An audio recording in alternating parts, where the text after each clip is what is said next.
Marine Corps. It wasn't my choice. They just said that at the time there was a draft. Yeah, I was at Okinawa at Camp Schwab, where we became Recon Marine.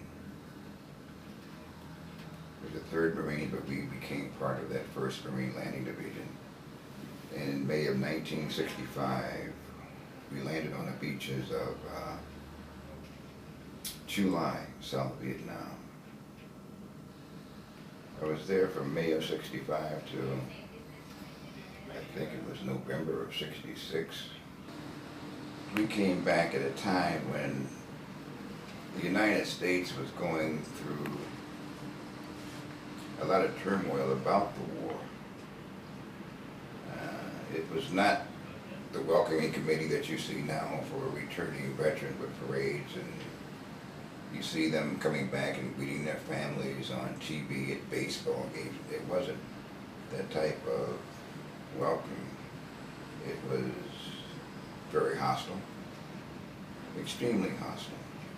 It's a steady downward spiral going back from release from the military, not knowing where to turn. I knew I had a problem going on in my head with demons and everything else, and weird dreams and all. And I used to mask it with drugs and alcohol. I just drank, and it caused problems. I got divorced, had a family, but you know, you lose that.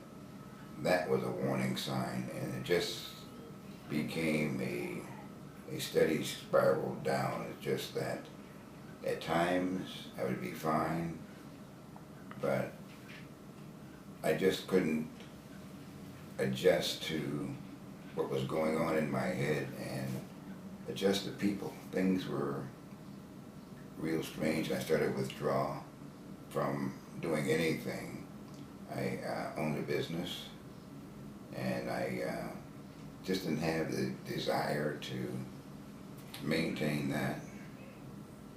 So I sold that to one of our customers and began to drink more and more, and taking stupid chances, but driving while intoxicated, and got arrested and went to jail. And coming out of jail looking for housing is not an easy thing to do. But I was involved with the VA in Bedford, Massachusetts, and I got in a program there, the CSP program, which kind of got me seeing a professional doctor, psychiatrist, learning how to cope with my problems, medication and everything, not Jack Daniels and Johnny Walker, but you know, actual prescribed medication. And I learned about the VASS program, and I signed up for the VASS program. I was assigned a case manager, and going to the management meetings, I was introduced to HomeStart.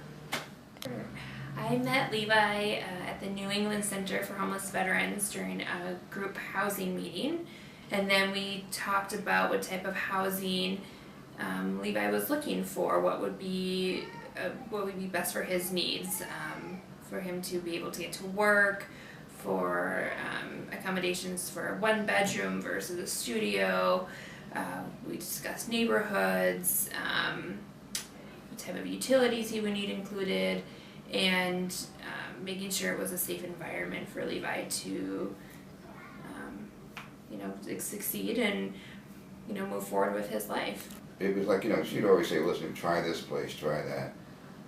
And she was always upbeat about it. That's one thing. She was always upbeat, so you could never really get down because Kim was always up.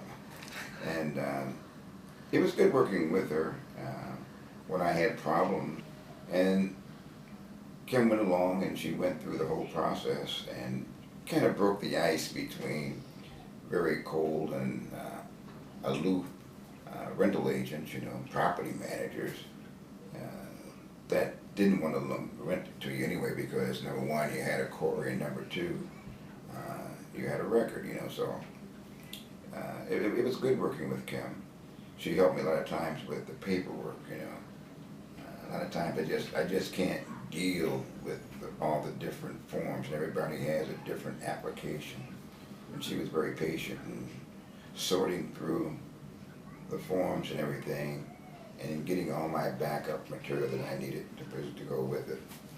So it was good working with her. She was a good person, and it's stabilized my life. I mean, I have a base to operate from. I have a foundation.